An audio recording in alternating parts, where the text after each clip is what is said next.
we all doing today? Welcome back to my channel. I'm Bemi Badmus. Thank you so much for stopping by. So today, guys, I want to share something with mothers, parents out there, just a reminder, because I'm sure that you guys already know this, but this is just a reminder. So I just want to share with you some of the things I think you should be doing for your children. You cannot raise your kids without doing this 4 or 5, I think about 4 or 5 points that I have. If you have them at the back of your mind, it's just going to help you in the long run. And I feel like the earlier you start them, the better for you. It's like an investment. The earlier you start now, you'll be able to reap the rewards later in the future. So if you're interested in this video, let's just jump right into it. Okay, so the first thing that I would say to you as a mom, as a parent, as a dad out there, is that you pray for your children. I cannot emphasize the importance of prayer. I say it every day. It doesn't matter, even if you're not a Christian, even if you're not a Muslim, whatever religion you are, just say a word of prayer to whatever you believe in. But I believe in God. I believe in Jesus Christ. I'm a Christian. Say a word of prayer about your children. Pray for your children. Genuinely pray for your children. Take out time to pray for your children. It's not every time they ask you for prayer points in church, you pray for yourself, to have money, to have this. Make your children a prayer point. Wake up in the morning and lay hands on your children and pray for them. I am a testimony of that. My mom, she was always praying for my siblings and I. There were several times that I would be sleeping in the middle of the night. My mom would come, lay hands on us and pray for us and anoint us. Maybe she got an inkling, she got a quickened spirit, and she decided to, come and pray for my siblings and I. And I would tell you for a fact that it worked. There were several times when, as a teenager, I was still in secondary school. If you're Nigerian, you will know MTN Happy Hour, when we used to wake up in the middle of the night and call our boyfriends and all those people and, have conversations with them between the hours of 12 midnight and 4 a.m.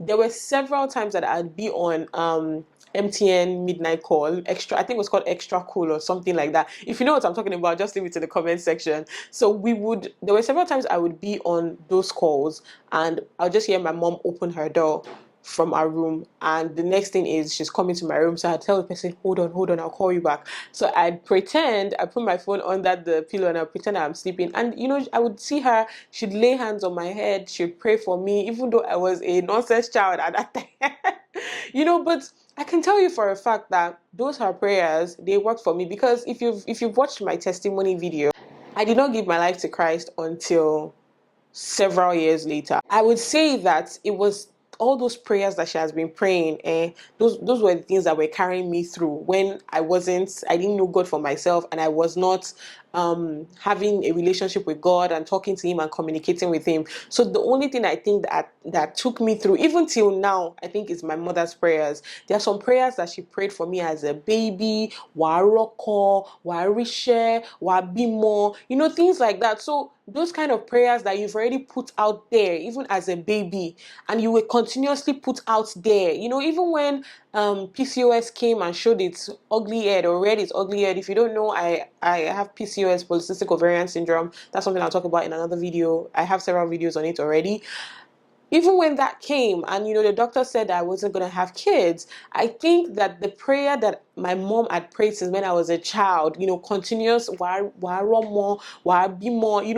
think those were the things that worked for me. So I have learned that and I have imbibed that. And even as a young age that my daughter is right now, my daughter is just 3 years old, I have been praying even for her future. I pray for her. I say she's going to be great in our generation. She's going to be a blessing to our generation. In fact, I pray and say that my daughter is going to serve God. Like I'm not a pastor, but I want my daughter to be a pastor.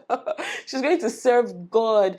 She's going to bring lots of people to the kingdom, and she's going to be blessed beyond measure. She's going to be top of her class. She's going, I just pray for her. I pray concerning her future spouse. She's going to marry right. She's not going to miss it. She's going to have children. I pray and everything will be at ease for her, ease in her life. So I lay hands upon her and I pray. And whenever I have other kids, that's the same thing I'm also going to do. Lay hands upon them and pray. The prayers of now, the way it will manifest 20 years later, you would be amazed. So please, parents, take time out to pray for your children. It's not every time you wake up in the middle of the night you pray for yourself. Sometimes Spend 10 minutes just praying for your child. It's your child. You give birth to that child. You're responsible for that child. Pray and set their way, direct their way on the path that they would follow. Like I said, this is a reminder because I know a lot of parents already do this. I trust, especially my Niger parents. I trust you people. I know they already pray for their children every day, but just be more intentional about it. So number two reminder I have for parents out there is to love your child. Nobody else in this world can love your child the way you love your child. And let me give you this example. So somebody was just telling me about how this lady, she has two kids and she had a nanny, and she'd go to work. Whenever she goes to work, the nanny would ask the children to come downstairs and wash clothes, like the clothes that the nanny is supposed to wash. The nanny would ask the children to come downstairs and wash all of those clothes, and would threaten the children that they should not tell the mom, that when they tell the mom, she would lie against them and the mom would beat them. And how did the children believe this? Because every time they'd come back from, the mom would come back from work, the nanny would tell the mom that lies against them, what the children did not do. The mother would take cane and beat these children. So the children started, they had that fear in them. They had that fear that if they tell their mom anything, they're just going to get beaten, because already they're not doing anything and they're already getting whooped. So it took a lot. It took like a neighbor's intervention to call the mom to order that, why are you always beating these children? Look at their bodies. Look at this. This nanny will beat them, put them to work, while her boyfriend will come to the house, and you will still come back from work and beat them. And the mom was like, what? The nanny beats my children? She said, yes, the nanny beats your children and she puts them to work. And she was like, how? And the woman started crying. At that time, she started crying. I was like, what's the point of the crying that you are crying? You have destroyed so many things that you can still fix.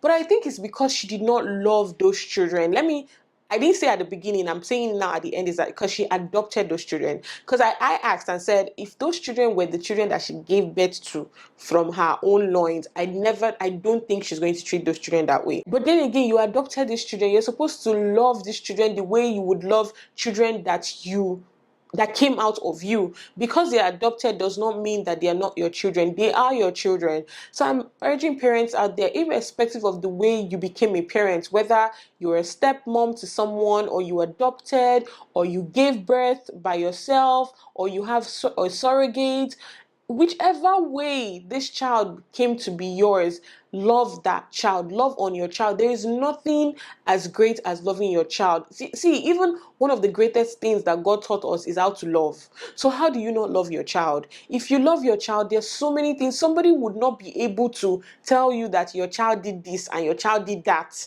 and your child did that, and you will listen to the person over your child and not listen to your child. You get what I'm saying? If you love your child, you would give them the benefit of doubt. If you love your child, you listen to their side of the story. Please love on your child. Sit down and not just that you personally love them, let them know it. Our parents in our generation did not do that much of a good job of that. I probably never heard my dad tell me I love you. I don't know about yours, but I probably never did. But those are things I think that was supposed to be changing in this generation. I constantly tell my daughter that I love her.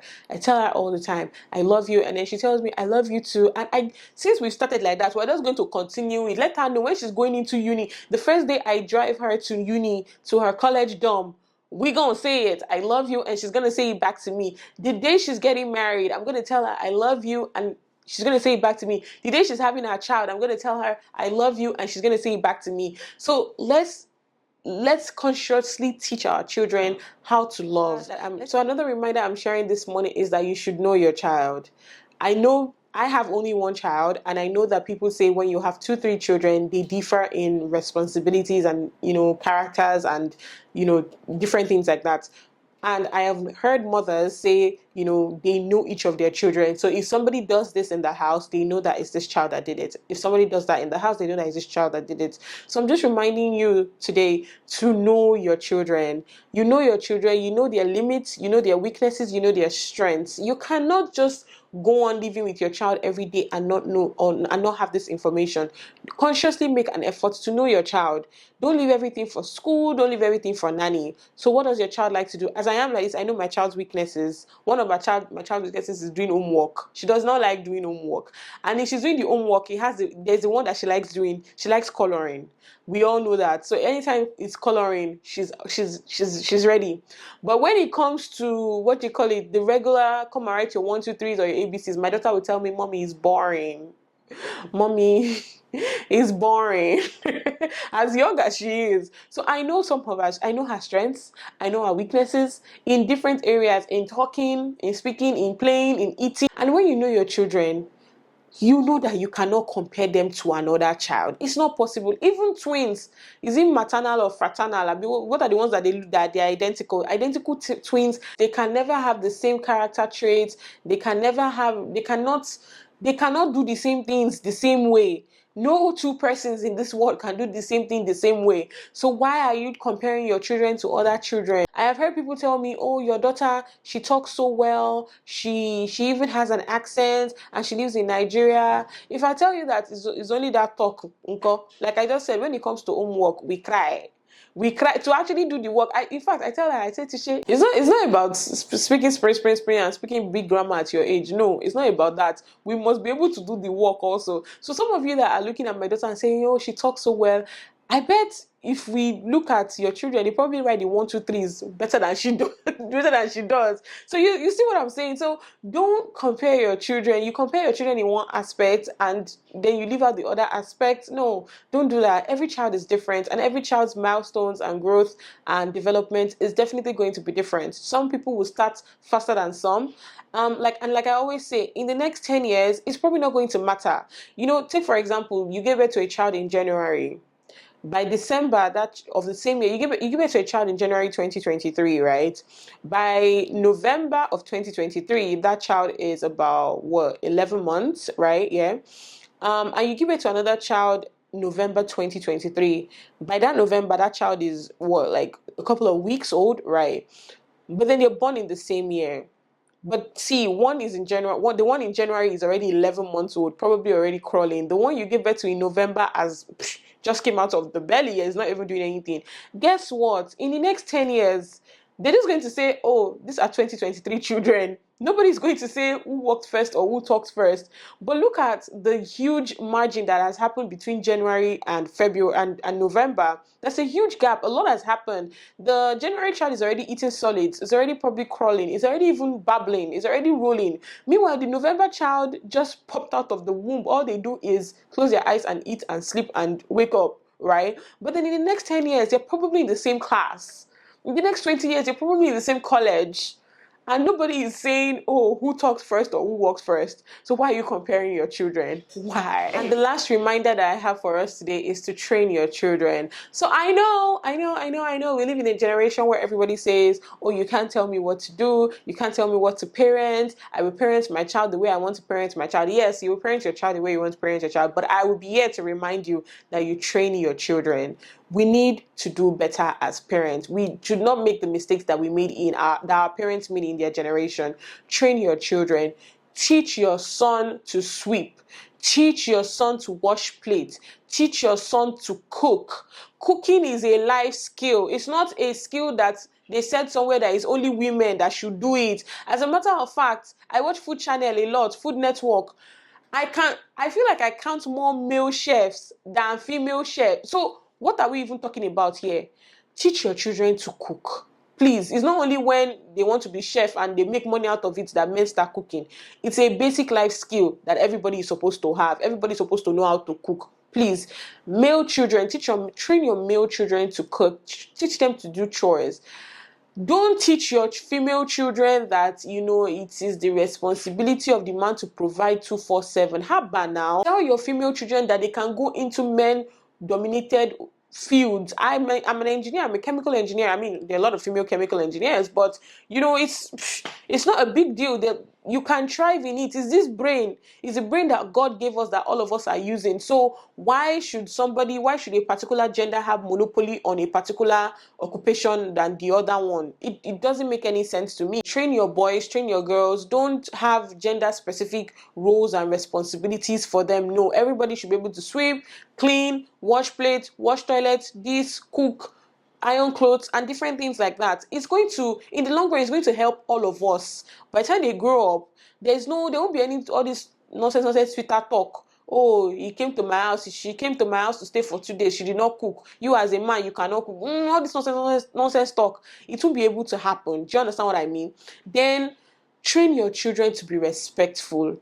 Train them to greet people. When you wake up in the morning, anytime my daughter, I see somebody, maybe the neighbor, and they're passing and they're saying hi, I say good morning. Train them to greet people good morning. Train them to be courteous. Train them to be kind to people. You can never go wrong with treating you can never go wrong with having children that are kind to people. Yoruba people say, let us have children that are kind, that have mercy. You know, that they don't just, because I think that's what's causing all these nonsense think pieces that people are always sowing threads on Twitter on, because people just don't give people the benefit of that. They're just not kind. They're not apathetic towards people's situations, towards people's plight. Some people believe that the world is just white and black because that's how their parents raised them. You are either rich. If you're not rich, you're a lazy person. It means you're poor. Life doesn't work like that. My mom would always say that when she failed a class, I think she was in Form 5. Form 5 should be like, that was the last secondary class that you're in before you go into college or university, right? So she was in Form 5 and she did her exams and she failed her exams in Form 5. She said her father took her back to Form 4. Her father didn't say she should repeat Form 5, took her back to Form 4 to go and do it again. Her father was a principal, obviously, and a strict disciplinarian, to go and start all over again. She told me another story that her father, there was a time, I think, you're like in school, maybe I think she was in like JSS1 or JSS2, her dad bought books for her, right? So during this, after you're done with like a class, you probably won't need that book anymore, right? So she gave a textbook to somebody. And then during the summer holidays, her dad had asked her about something, maybe like a work or something like that, and she couldn't get it. So her dad asked her to go bring that textbook. And she was like, oh, she gave it to somebody. Her father was like, what? You gave textbook that I bought, you dashed it out to somebody. She said, yes, because after all, we're not using it again, right? Her father didn't ask her to go and get that book. Do you know what he did? He took her to go and do biri sope. Do you know what biri sope is? If you're in Nigeria, you know that when they're building houses, you have a bunch of laborers that carry pong, that carry sand, cement on their head from where they put like the sand to inside the house. That's where he took her to. She did that work for, I think she said she did it for a month or for a week. I can't remember now. And they were paying her, I mean, that time was a long time ago, so they were paying her in coins. We still had kobo then. So they were paying her something kobo per day or something like that. That was what she did that summer until the money was completed for that book. The book that she was not going to use again, no. The book that she was not going to use again, no, until the money was completed for that book. That was when she went to give the money to her father to buy. It wasn't even her money. It was for her father to buy that book. And I think her father used the money to buy another book for her or something. Basically, he trained her. And obviously, she transferred that training to us. Like, my mother trained us. I think train your children, teach them that life is not black and white. So train your children, teach them life lessons that, I am doing that with my daughter. I am teaching her life lessons. It's just funny that the same mother that told me all these stories and taught me my own life lessons is now doing grammar and is saying, leave her. Grandma, we're not leaving her. We're going to teach her the same thing. Anyways, that's just a reminder that I have for you guys today. For my parents out there, I hope you're reminded and you're renewed this January that you have work ahead of you that you have to do.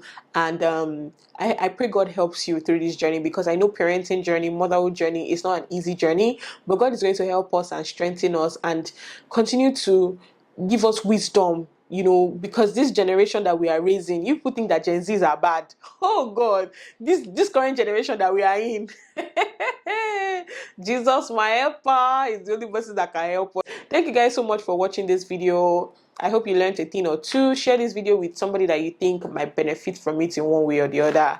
And yeah, I guess I'll see you guys in the next one. Bye, guys. La, la, la, la.